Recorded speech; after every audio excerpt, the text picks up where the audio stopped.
নমস্কাৰ ছাত্ৰসকল মই যোৱাকালি এটা ভিডিঅ' দিছিলোঁ MCQ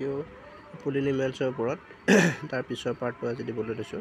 প্ৰথমতে চোৱা x - 9 বহুপদটোৰ এটা শূন্য হ'ব তো আমি এনেকুৱা ক্ষেত্ৰত x - 9 = 0 হ'ব যেহেতু শূন্য নিৰ্ণয় কৰিবলৈ হ'লে x = কিমান হ'ব 9 সো x = +-3 মানে x = ইয়াৰ পৰা কিমান হ'ব +-3 হ'ব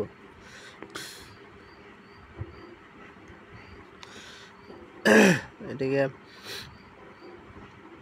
x ৰ মান যদি +-3 হয় ইয়াতে আমাক যেটো -3 নাই অকল +3 আছে গতিকে এটা শূন্য কিমান হ'ব +3 py বহুপদটোক y + 1 এৰে হৰণ কৰিলে py বহুপদটোক y - 1 এৰে হৰণ কৰিলে ভাগশেষ হ'ব এটো তোমালোকৰ ভাগশেষ উপপাদ্য এটা আছে ভাগশেষ উপপাদ্যৰ পৰা আমি কৰিছো py বহুপদটোক y - 1 এৰে হৰণ কৰিলে ভাগশেষ হ'ব এটো সদায় যেটো মাইনাস থাকিব এটো প্লাস হিচাপে ধৰি পেলাই এটো কৰিলে হ'ল শৰ্ট ট্ৰিক্স একে py বহুপদক y - 1 এৰে হৰণ কৰিব লাগে ভাগশেষ তে p1 হ'ব যদি এটো y + 1 থাকিলে হয় তেতিয়ালে p - 1 হ'ল হয় তে -1 আছে গতিকে +1 হ'ব হলে p1 বহুপদটো ভাগশেষটো কিমান হ'ব p1 তাৰ পিছতে চোৱা x - p বহুপদটো px বহুপদৰ এটা উৎপাদক হ'ব যদিহে x - p বহুপদটো px বহুপদৰ এটা উৎপাদক হ'ব যদিহে কিমান হ'ব x - p = 0 x = p তাৰ মানে এটো যদি p টো বহাই দিও = 0 হ'ব লাগিব গতিকে p = 0 p = 0 হ'ব আৰু এটো হ'ব 569 - 568 এটো a² - b² ফৰ্মুলাত আছে এটো নিজে কৰিবা a + b * a - b x + 1 বহুপদটোৰ তলৰ কোনটো বহুপদৰ এটা উৎপাদক হ'ব x + 1 বহুপদটো এইটো x² - 1 এটো x² - 1 বহুপদৰ এটা উৎপাদক হ'ব আমি x² - 1 টো ভাঙিলে কিমান হ'ব x² - 1² তো কিমান হ'ব x + 1 * x - 1 গতিকে এটা উৎপাদক কিমান হ'ব x + 1 বহুপদটোৰ উৎপাদক কিমান হ'ব কাৰ উৎপাদক হ'ব x² - 1 তাৰ পিছত x + 3 হোল কিউব বিস্তাৰিত কৰিলে x³ ৰ সহগ কিমান হ'ব বিস্তাৰিত কৰিলে a + b হোল কিউবৰ ফৰ্মুলাটো কিমান আছিল a³ + b³ + 37 a + b so x³ plus পিছকে নালাগে x³ সহগে লাগে তে x³ সহগ কিমান হ'ব 1 এটো চোৱা 3x - 4x³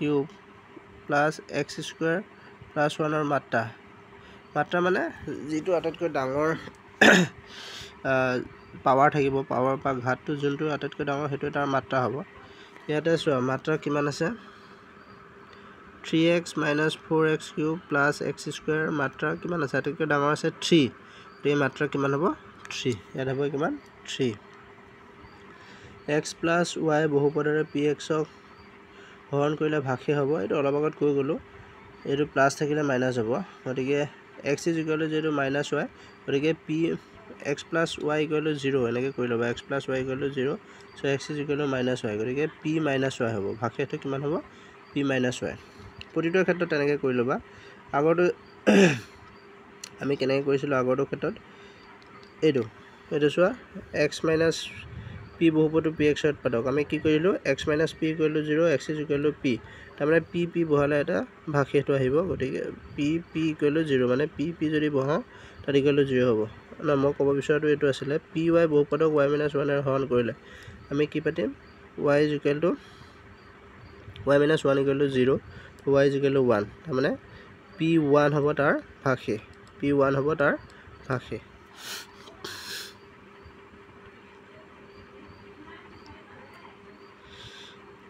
তাৰ পিছৰটো চোৱা x + r px বহুপদৰ এটা উৎপাদক হ'ব কিমান হ'ব এই অলপ আগত যেটো কৈছিলো x + r = 0 সো এইটো x + r = 0 so x = -r এতিয়া p - r = 0 হ'ব a minus b whole square equal to কিমান হ'ব a square minus 2ac plus b square x plus y whole cube কিমান হ'ব a cube plus 3a square b plus 3ab square plus b cube কিমান হ'ব 3a square b মানে 3x square y হ'ব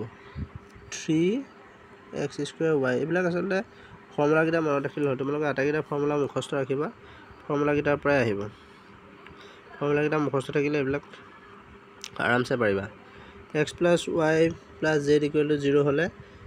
এটো এটা ফৰ্মুলা তোমালোকৰ কিতাপতে আছে x cube plus y cube plus z cube equal to 3xyz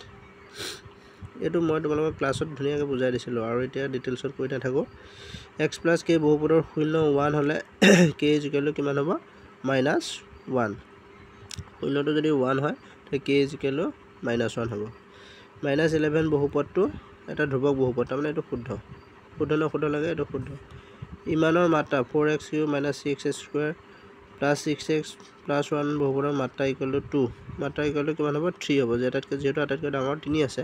তো মাত্ৰা 2 বুলিয়ে কৈছে এটো ভুল হ'ব অশূন্য ধ্ৰুবক বহুপদৰ শূন্য নাই ধ্ৰুবক বহুপদ মানে এটা গোটা সংখ্যা গতিকে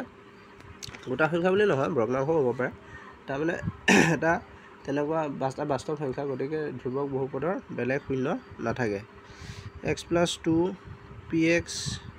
x plus 2 px equal to x square minus a বহুপদৰ উৎপাদক হলে a minus 4 equal to 0 হ'ব তাৰমানে ইয়াতে x plus 2 equal to 0 x is equal to -2 ইয়াতে মানটো বহাই দিলে পাই যাম -2 whole square minus a equal to 0 এটাকে এটো কিমান হ'ব 4 equal to 4 minus a equal to 0 তাই a is equal to কিমান হ'ব 4 a is equal to 4 হ'ব এটো শুদ্ধ দিয়া আছে a is equal to 4 104 into 96 এটো তোমালোকে কৰিবা ধুনিয়াকৈ সজাই লবা 104 into 96 আছে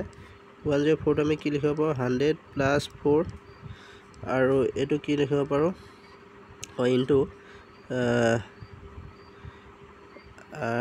100 minus 4 এটো a plus b into a minus b পৰি গল এটাকে বাকিখিনি কৰিবা নিজে px equal to x square plus 5 হলে p0 মান কিমান হ'ব তে p0 মানটো বহাই দিবা x square plus 5 equal to 0 তে p0